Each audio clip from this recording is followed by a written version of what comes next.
All right, bit of a rough weekend there. We got a win that we wanted in the case of LSU, but then the Saints happened the next day. 17-0 lead. They implode in the fourth quarter after Derek Carr goes to the locker room with a shoulder injury. And here on Tuesday, now that we've kind of gotten over it a little bit, maybe we're not so mad about the loss and a little nervous about that close win against Arkansas, we can kind of settle back and think ahead to next weekend and kind of be a little bit more rational as we break down LSU's win against Arkansas and the Saints' tough loss to Green Bay. And we do that here every Tuesday and Thursday. Welcome back to Game Time with John Eads. Appreciate you guys tuning in. If you're on the YouTube page, you're in the right place. Be sure to hit the like button and subscribe to us as well. And hit the bell for the post notifications. I mean, you guys know, and it says right below here that we have episodes every Tuesday and Thursday, so you kind of understand when the episodes come out, but to get an instant update on when they do come out, hitting the bell for the post notifications is a good way to get that. And you can also download our 9 News app because we send out a push notification as well every time an episode comes out. If you, for some reason, want a different way to find our content, find our episodes right here, WAFB.com/gametime is the link for the website where everything is posted. We're on episode 15 now, which is unbelievable. So we appreciate all the support we've already gotten, all of you for tuning in, and we're just going to continue to roll on. We got Ole Miss this weekend. The Saints are back at it. They got a get-right game. Alvin Kamara's back too, so that's exciting. So we are just getting started here on Game Time with John Eads, and we appreciate everybody's support so far, and we hope you'll continue to come back and join us twice a week. And again, like and subscribe. All right. As always, we got 4 topics today. And we got a couple Saints things to talk about, of course, and LSU as well. So we're going to get into a lot, and I'll try to keep my voice down. It's going to be a challenge. Without any further ado, let's go. Okay, let's start with LSU. We got 2 topics here. So let's revisit a problem I've talked about and brought up in the past, and I even asked Coach Kelly about it leading into this Arkansas game. It's, can this LSU defense stop a dual-threat quarterback? Well, they've had 2 exams, and I would say that they have failed both of those exams. I'd give them a D+, I think, for those 2. First, you had the Florida State game. Jordan Travis was the quarterback in that one, and he ate. And this past weekend, more recently, KJ Jefferson, he also ate. Those guys shredded this LSU defense. So whatever problems they had in the first week of the season, I wanted to ask, what was done specifically to avoid a replication of that first week showing, in which resulted in a big LSU loss to Florida State, of course. And obviously, Coach Kelly's not going to give me a direct answer because, they got to hide their plays and they don't want to tip their hand on, what they're doing. But, if he did tell me what they were going to do, and I knew that watching the game, I would say whatever it was they game planned for didn't work, and really it just didn't. And we prepared you guys for this. If you tuned in last week, we told you all about KJ Jefferson and, the danger that he is, the great football player that he is. So what I'm about to say, I don't want to take anything away from what KJ did. He's an electric college football player. He's been playing for 5 years. He can do things on a football field that not many quarterbacks can at this level in terms of extending plays, being a big bully, a quarterback who can run guys over and be elusive. Great quarterback, great talent. His numbers, 21 of 31 passing, 289 yards passing, 3 touchdowns, 2 picks. If you told me he'd pass for about 300 before the game, I probably would have thought LSU would lose because he's just not the type of quarterback that's going to light you up through the air like that. But he did against LSU. Arkansas totaled about 420 total yards, 25 first downs. They were 8 of 13 on third down. So they moved the football. Not just with KJ Jefferson, but they ran the ball well. These receivers got open all night long, so it wasn't a case of like a couple of big plays here and there. It was consistent movement down the field. And all I'm going to say is this. I think 8 out of 10 times you lose this game. Arkansas left so many points on the field. They blew so many opportunities. They had 11 penalties in this game. Some of those in really critical situations. Like, how about that? I think it was the opening drive of the game for them. They get down to LSU's 1-yard line. Major Burns makes an unreal tackle to keep the receiver out of the end zone on Arkansas' side. Then they get a false start at the 1 on 3rd and goal to push them back to the 6. They don't convert on the 3rd and goal from there. Held to a field goal. That was a missed opportunity. They also kicked another field goal in the red zone later on in the game. So Arkansas wasted a lot of chances. Had they taken advantage of those chances and struck gold on those gambles, they probably would have won that game. I mean, I'm not going to lie. If they punch in that touchdown and don't kick a field goal that first drive, boom, there you go. I mean, that's the game right there. So you got a little bit lucky, but you did win the game. We'll give you that. But it's concerning because the stats, the ones I just read off to you, are similar to the ones that Florida State put up in week 1. In this game, you had a lot of missed tackles. One-on-one opportunities to bring down KJ Jefferson, didn't do it. One-on-one with the running back, same deal. Didn't execute and things like that. Lack of gap maintenance as well. What that is when you're rushing 4 or 5 guys, they're not holding their lane, which allowed KJ Jefferson to maneuver in the pocket, kind of shimmy around, extend plays, and run and also pass. So you didn't have that as well. And he's probably the best quarterback in the country at extending plays. The way he communicates non-verbally with his receivers, the way that he obviously can run with the ball. He's a good combination of size and speed. That is his strength, and you let him play to his strength because you didn't maintain your gaps. I thought the D-line also got pushed around a little bit in the run game. Like, there were certainly some bright spots from them, but there were also times where Mason Smith is getting pushed back 4 yards. Jordan Jefferson is getting pushed back 4 yards. You can't have that, and it's a good Arkansas offensive line, but still, I mean, when they have the ability to not only move the football through the air like they did, but also pick up 6 and 7 yards on the ground, that's a problem. And obviously, the secondary is still a problem. You had Denver Harris get beat one-on-one. You had Zy Alexander get lost on a play where KJ stepped up in the pocket, threw it down the sideline. Alexander was thinking he was going to come in and tackle KJ, and KJ's like, yeah, come on in, brother. And he just lofted it right over his head for, I think that was the game-tying touchdown at the time. So you don't have that cornerback that is locked down. You don't have the corner that other quarterbacks are like, maybe I shouldn't throw it to him or that side of the field. You don't have that. Alexander struggled. He's coming from the FCS. Coach Kelly said he's still learning, and, fair. Everyone's still developing and learning throughout the season, but mistakes like that, it doesn't matter what level you're playing at. Your job is to cover somebody one-on-one, man-to-man, not to go and somehow teleport 20 yards to the line of scrimmage and make a tackle. Major Burns did his job. His man wasn't open, but Alexander's was. So we've really got some problems with this defense. As I said, they got a little bit lucky. Arkansas certainly helped them out in some situations. There were some positives, though. I liked the pressure they got on passing plays. Jordan Jefferson got some leverage. He forced an interception. Harold Perkins had one of those plays where NFL scouts are like, yes, that's why I came to watch LSU play, when he had that sack at the end of the first half there to go into the halftime locker room.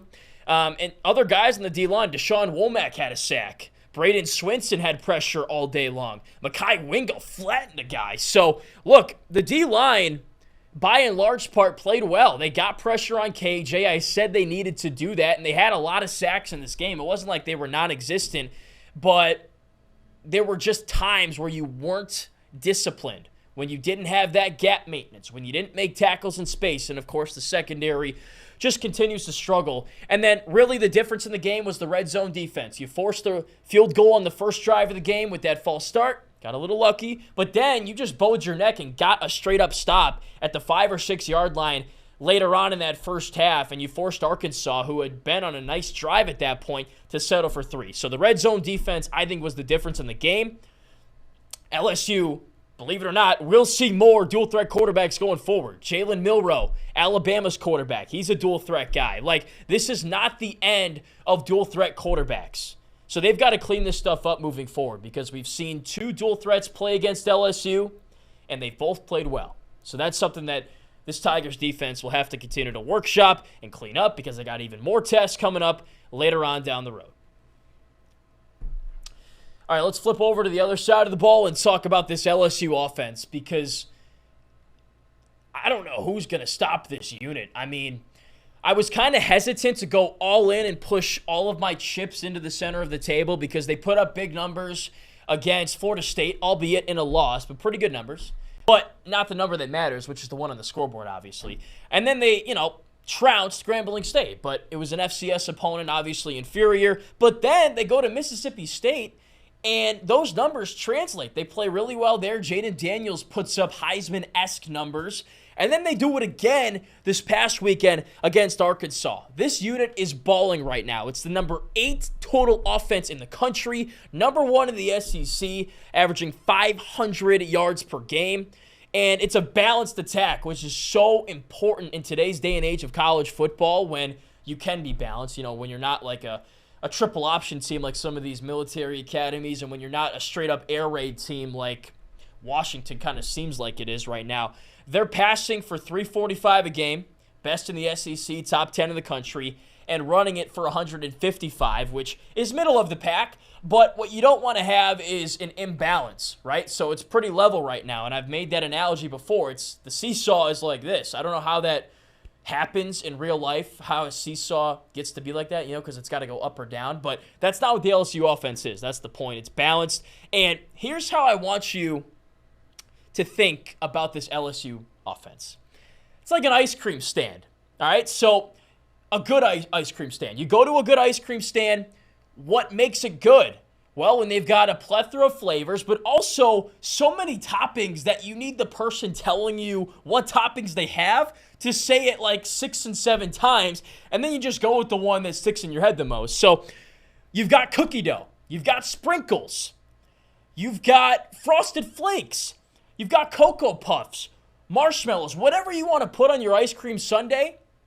This LSU offense has that many options. You've got good running backs. You've got a good run game. Jaden Daniels can run the football. The offensive line has played well. Mason Taylor at tight end. He's a running, passing threat. The wide receivers, Malik Neighbors, Brian Thomas, they are straight up balling right now.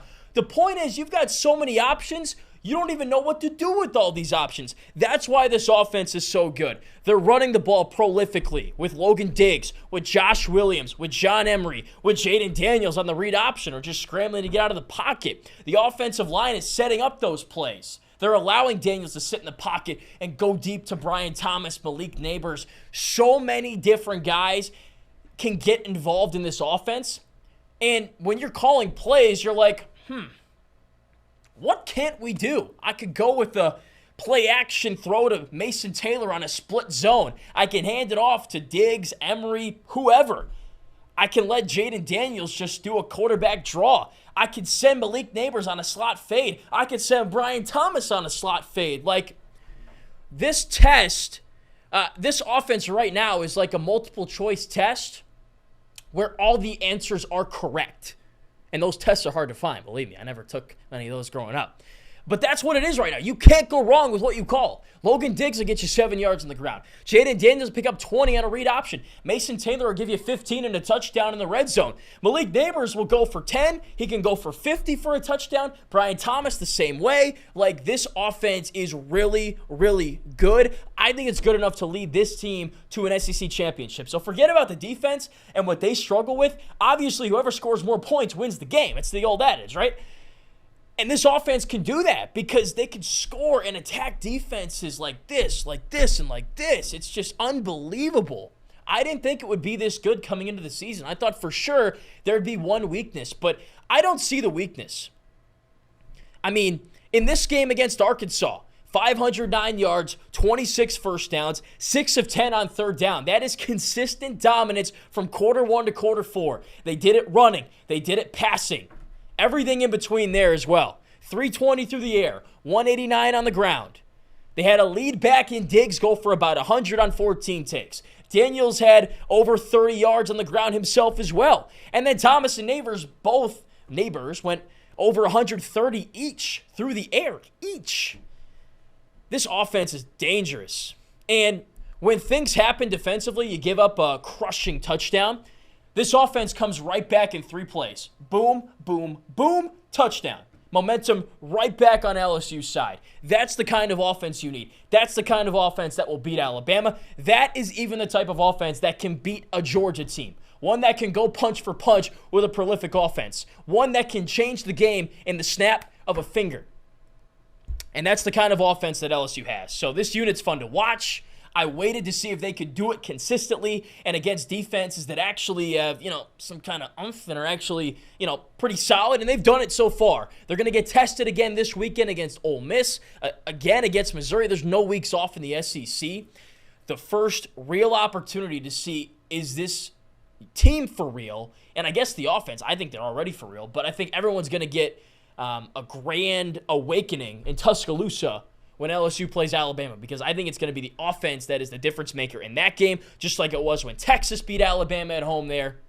And we'll revisit that in a couple of weeks. But I'm just letting you guys know, you can trust me, this offense is really, really good and can lead LSU to wins against anybody this year. That's how good it is. All right, let's flip over to the Saints side of things and an offense that isn't as good, but I want to start not really with the defense, but kind of with a rant. So the Saints collapse in Green Bay. 17-0 lead going into the fourth quarter. Things are looking good. I'm sitting in my kitchen. I'm like, what is everybody's beef with Dennis Allen? Like, why does nobody like this guy? This team's about to be 3-0. They're getting Alvin Kamara back. Things are looking good. The offense moving the ball. The defense pitching a shutout. They've barely allowed any touchdowns all year. And then Derek Carr goes to the locker room with an injury. And the fourth quarter happens. Green Bay scores 18 points unanswered and wins the game 18-17. Here's what I'm saying, though. Do not blame the defense for the loss. I know they gave up 18 points. I know that Green Bay on 3 consecutive possessions put up points. They had back-to-back touchdowns, and they came back and won the game with the offense, of course. Don't blame the defense, though. They shut down the Packers through 3 quarters. They played good enough ball for the Saints to win this game, basically sleepwalking in the fourth quarter. And, well, the Saints offense did sleepwalk in the fourth quarter, and they still almost won the game. They had Jordan Love at the point where he was just like this. Somebody catch it. And they picked him off. That is, like, Green Bay had no answers. They were at the point of it being their last resort to just huck it downfield. And he overthrew the guy by 10 yards. Like, the Saints safety ran the route for him, basically. That is basically what the situation was. And then Jordan Love flipped a switch and found a new version of himself in the fourth quarter. Like, you've got to give credit at a certain point to what Green Bay did in that fourth quarter. Like, that offense just clicked. Jordan Love was finding receivers, drawing penalties, moving the sticks, piecing together drives. He made some great plays individually, finding a receiver open somehow, some way on that 2-point conversion while he was rolling this way and just kind of boom, and found a receiver there. And then Jaden Reed had an unbelievable diving catch. The game-winning or game-tying touchdown, what ended up being the go-ahead score. That was an unreal catch as well against tight one-on-one coverage there. So you've got to give a little bit of credit to the Packers. Like, I know that offense looked anemic in the first 3 quarters, but they woke up in the fourth, and really it was just a perfect storm between Carr getting hurt, the Packers finally finding some ways to put up some points, and I think that offense deserves some of that blame, and I don't want to get too deep into this because I still got another segment I'm going to do about this offense, specifically the offensive line, which was just absolutely terrible. But you didn't execute and play winning football in the fourth quarter. You had some stupid penalties. The offensive line didn't play well. You had a false start. Michael Thomas literally held a Packers DB's arm on a run play right in front of the official. He goes, I didn't do anything. It's the most obvious penalty in the world. Like, the defender's like this, and he's getting, it's like, literally like his hand stuck in the wall. Like, I don't even know. Like, that was just stupid. Because Taysom Hill had a 15-yard carry, which would have given the Saints a first down, and they were hurting for first down conversions, I guess you could say, in that fourth quarter. That wiped one off the board because of that holding penalty. As I said, the offensive line gets a false start on a 2nd and 4, and what is the last thing you want to do when already your offensive line is not playing well and you got a backup quarterback in the game? Get penalty yardage and get behind the sticks, and that's what that kind of penalty did. As far as Jameis Winston goes, like, people in the break room downstairs sipping coffee, they're like, oh, he's terrible. This team's never going to win with him. This, that, and that. It's probably what everybody's saying on social media as well. He is not that bad. I watched the film back for a second time.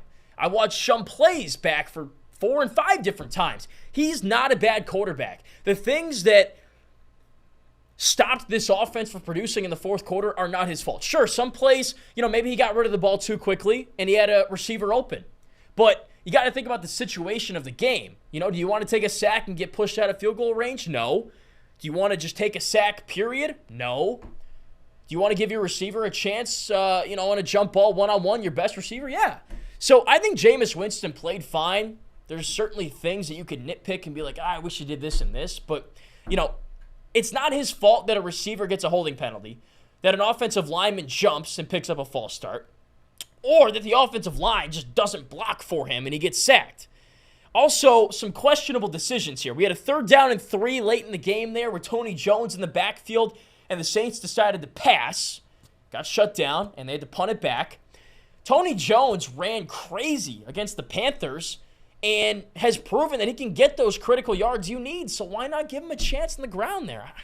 I don't know. I mean, you go either way with that one, but that's just my 2 cents there. Here's the point. You're up 17-0, sure. Packers are coming back. 17-3, 17-11. You need one drive to win the game. Any points wins the game. They didn't have that drive. Missed a field goal. And here's the sequence of events. Tragic sequence of events. Here we go with the Saints. 3 plays, punt. Green Bay field goal. 5 plays, punt. Green Bay touchdown. Now they're within 1 score. 3 plays, punt. What happens? Green Bay scores another touchdown. They take the lead. And then New Orleans misses a field goal. Punt, field goal. Punt, touchdown. Punt, touchdown. Missed field goal. That's your game right there. That's it. Nothing else needs to be said. That can't happen in the fourth quarter. I don't care who's playing quarterback. And look, one last thing. 46-yard field goal for Blake Grupe, the rookie. I know it's a big spot for him. It's his first year in the league. You've got to make a 46-yard field goal. Like, it is expected of you in the NFL to make a 46-yard field goal. College, sure. If you got a guy that can make it, great. This is the NFL. You're getting paid a couple $1 million just to put a football through 2 poles. You've got to make it. And I backed up this claim with some stats. Don't worry. There are 16 NFL kickers that are perfect between 40 and 49 yards this year. Now, I can't say they've kicked many of them, but 16 is half the league, basically. So you are expected to make a field goal between 40 and 49 yards. It's not a gimme, but it's an expectation that you make it, especially to win the game. You sent Will Lutz to Denver. You brought in Blake Grupe. I guess you kept Blake Grupe, the rookie. You had confidence in him.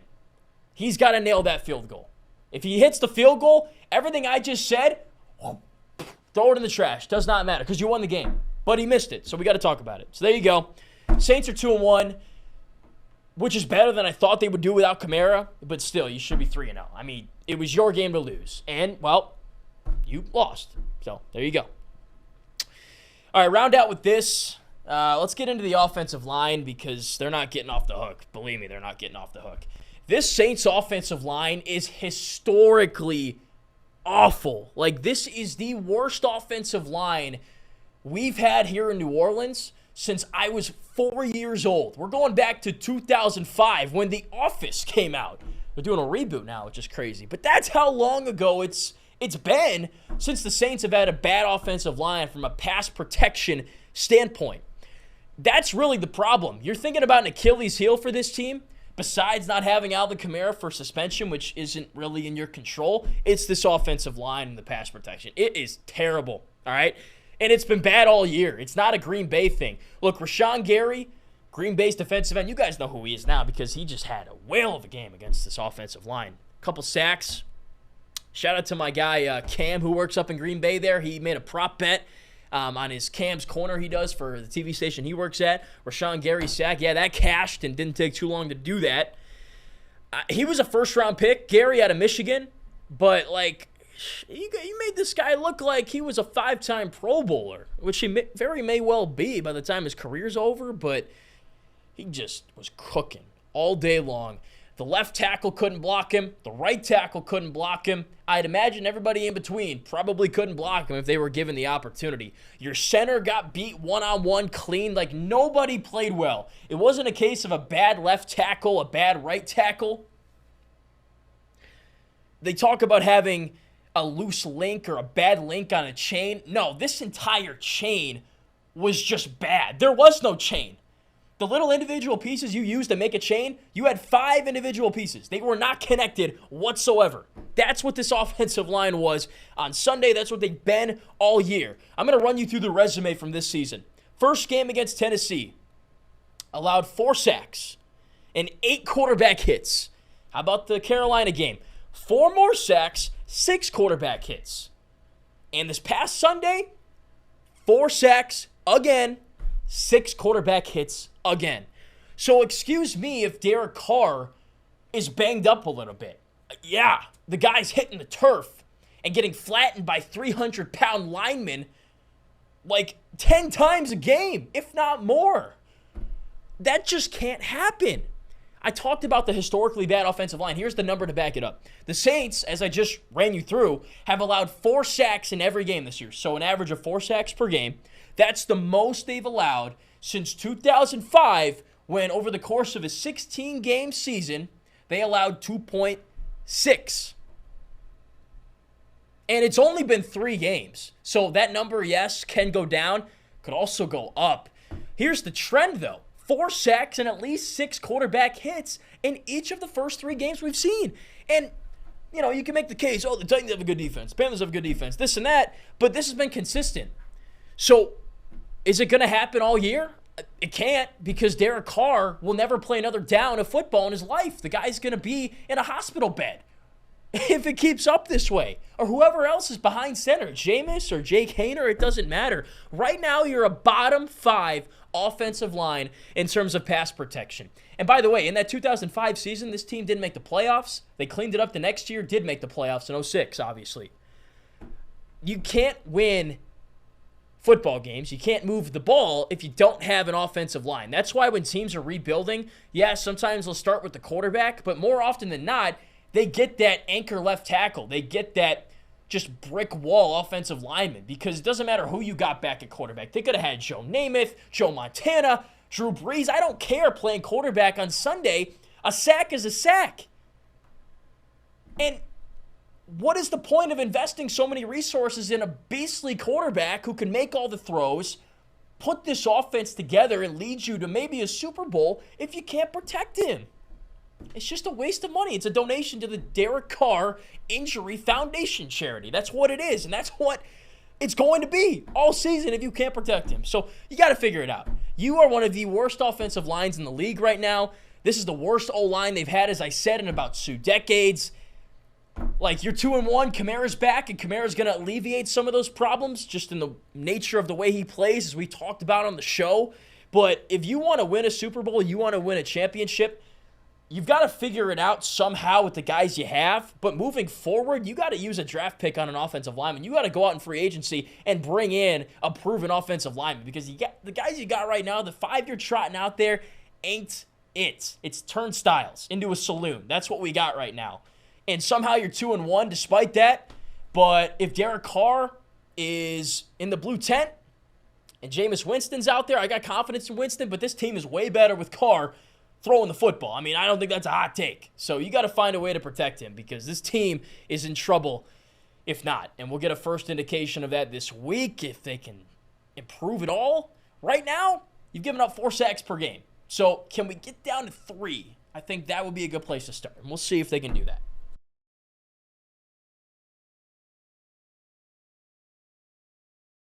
All right, that'll do it for this week's episode. I made a goal to not scream and yell and talk too loudly. I think I did fail at that, but hopefully you guys enjoyed it. Mr. Microphone here, maybe not so much.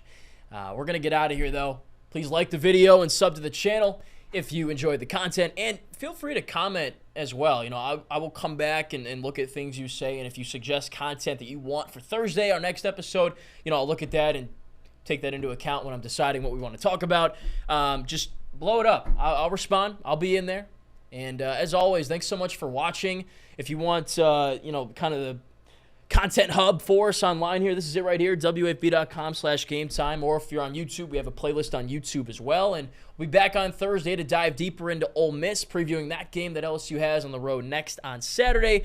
And, of course, we'll talk about the Saints as well, as we always do. So, thanks again for watching, and we'll see you guys in a couple days.